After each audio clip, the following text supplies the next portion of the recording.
Empreenda Assim, o podcast sobre empreendedorismo e negócios da Associação Comercial e Empresarial de Maringá. O que esperar da economia global em 2023? E como a economia mundial vai afetar a macroeconomia no Brasil? Os analistas estão fazendo previsões. Um dos economistas mais influentes do país, José Roberto Mendonça de Barros, da MB Associados, fez palestras sobre o cenário macroeconômico a convite da Assim. E o Empreenda Assim conversou com José Roberto Mendonça de Barros. A estimativa é que o mundo enfrente uma recessão em 2023. O Brasil não deve entrar em recessão, mas vai desacelerar. José Roberto, muito obrigada pela participação no podcast Empreenda Assim. É um prazer estar aqui com você. Qual a previsão para a economia global e a nacional em 2023? Olha, a economia global está sofrendo uma sucessão de choques.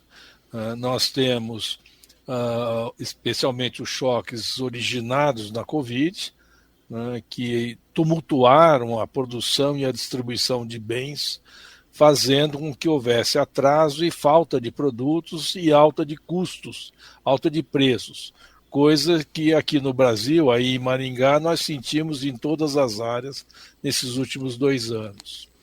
E de outro lado, na busca de defender as famílias, as empresas, todos os governos do mundo, mas especialmente no mundo desenvolvido, ampliaram muito o crédito e a distribuição de recursos, de todos os tipos de ajuda, o que criou demanda. Então, a soma dessas pressões de custos e uma forte demanda gerou uma inflação bastante alta, inclusive aqui no Brasil, mas também nos Estados Unidos, também na Europa, que está levando agora aos bancos centrais a aumentar os juros. E isso tudo levará a uma redução na atividade. Em lugares importantes como a Europa, certamente levará para o ano que vem a uma recessão, e que está sendo, ademais, auxiliada por 2 outros fatores não econômicos, mas muito importantes. A guerra na Ucrânia, que também é fonte todo dia de noticiário e que prejudica a economia europeia de diversas formas, prejudica ao fornecimento de produtos alimentares e, mais do que tudo, prejudica a questão energética, também aumentando preços por esse lado. E, mais recentemente, no hemisfério norte, uma onda de calor absolutamente extraordinária, que além do desconforto para as pessoas, trouxe seca, rios que deixaram de ter água corrente, problema na produção de energia elétrica, mais custos, mais preços. Você soma tudo isso, Luciano, seguramente o mundo vai para uma recessão no ano que vem. Na China, que não tem um grande problema de inflação, mas tem o problema da recorrência da Covid. A estratégia deles de combate à Covid não está obrigando aqui, por exemplo, de 20 de agosto para cá, mais de 70 cidades chinesas foram meio que fechadas, total ou parcialmente, por causa de surto de Covid. É fácil ver que, somando tudo isso, nós vamos para uma recessão. E aí nos afeta de diversas formas. Primeiro, as exportações brasileiras serão mais difíceis no ano que vem. Segundo, os preços de commodities, inclusive de produtos agrícolas, tão importantes aí para o norte do Paraná e para o Brasil como um todo, devem cair para próximos de preços históricos. E a taxa de juros, os empréstimos internacionais vão subir. Quando você soma isso, o setor internacional vai levar o Brasil a crescer menos. Mas o Brasil não entra em recessão? Nós não estamos vendo uma recessão como na Europa. Os Estados Unidos podem entrar em recessão também, mas seguramente o crescimento do ano que vem será menor. Este ano, que foi até uma surpresa, no primeiro semestre o Brasil cresceu mais do que se projetava, inclusive por conta do próprio setor agropecuário, setor de commodities, mas também por conta do emprego, Foi uma surpresa. O emprego foi melhor, parece que a reforma trabalhista tem algum efeito nisso, e a expansão de gastos de todos os tipos de governo, aí tem a ver com o ciclo eleitoral, né? Isso tudo fez o PIB desse ano, o projeto crescer tipo 2%, mais ou menos, que é muito melhor do que se imaginava. Não é nenhuma número extraordinário, mas é razoável, tendo em vista o que se passou.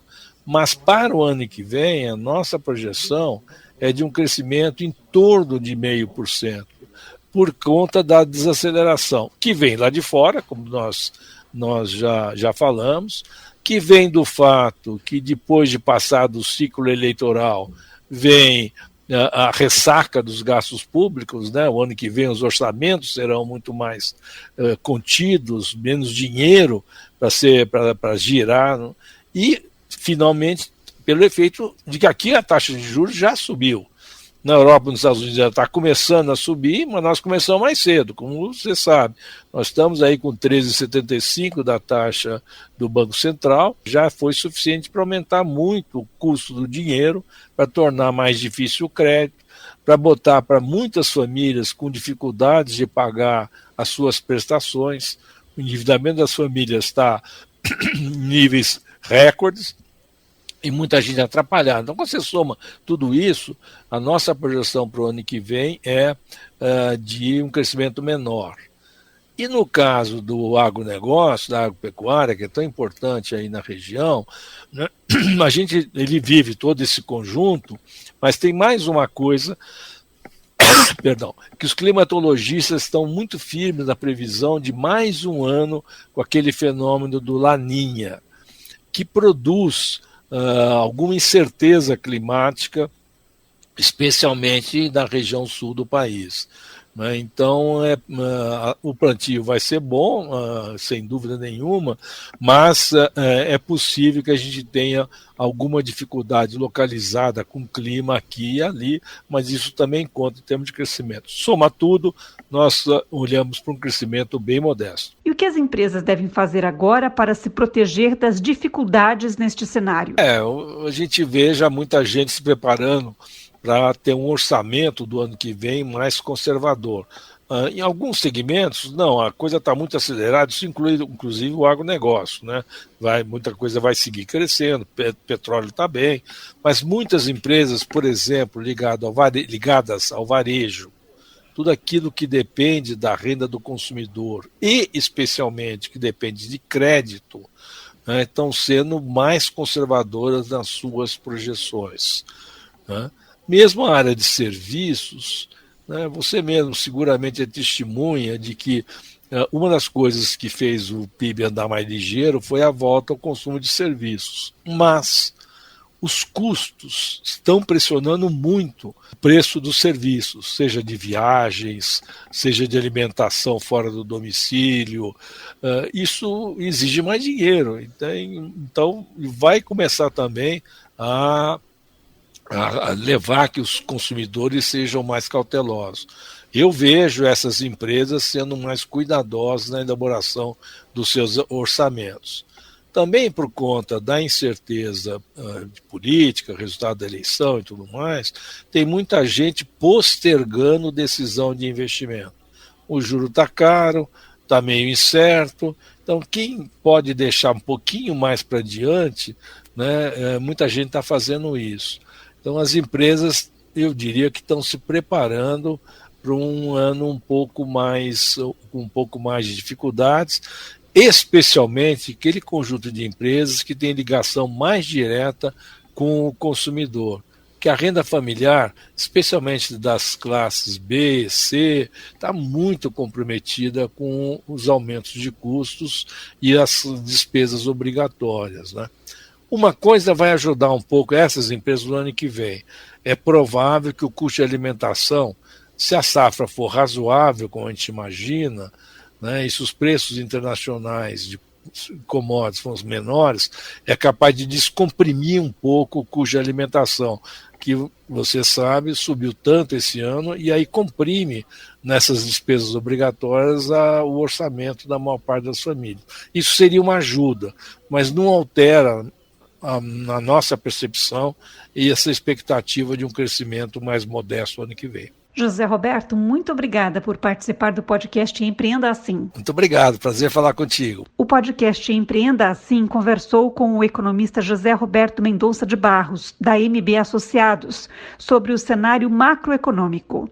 Obrigada, ouvinte e associado, por acompanhar o podcast Empreenda Assim. Até a próxima.